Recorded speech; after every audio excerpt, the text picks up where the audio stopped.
ഒരിക്കലും ഞാൻ വിചാരിച്ചിട്ടില്ല ഞാൻ സ്റ്റാർ സിംഗറിൽ വരുന്നോ, അല്ലെങ്കിൽ ആ സ്റ്റേജിൽ ഞാൻ ഇത്ര പാട്ട് പാടുന്നൊന്നും ഞാൻ ജന്മത്തിൽ ഞാൻ വിചാരിക്കുന്നില്ല.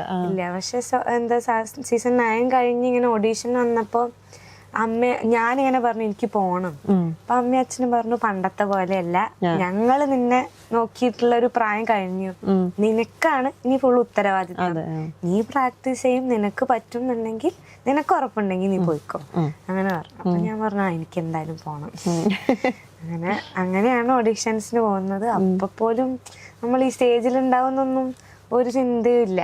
ഓഡീഷൻസ് എന്നൊക്കെ പറഞ്ഞാൽ അറിയാലോ, ഞാൻ കണ്ടിട്ടുള്ള അത്രയും ടാലന്റഡ് ആയിട്ടുള്ള ആൾക്കാർ മൊത്തം ഈ ഓഡീഷന് വന്നിട്ടുണ്ട്. നമ്മളാ മൂലയിലിരുന്ന് ഇങ്ങനെ പ്രാക്ടീസ് ചെയ്യും, ഓഡീഷന്റെ സമയമാകുമ്പോ പോവും, അവിടെ നിന്ന് പാടും, തിരിച്ചു വരും. പക്ഷെ ഒരു ഉറപ്പും ഉണ്ടാവില്ലല്ലോ കിട്ടും.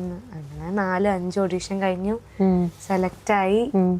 ചിത്രാമ്മയുടെ മുന്നില് ഫസ്റ്റ് ഓഡീഷൻ ചെയ്യുമ്പോ അയ്യോ അതൊക്കെ ഫീൽ എന്താന്ന് പറഞ്ഞു തരാൻ അറിയില്ല.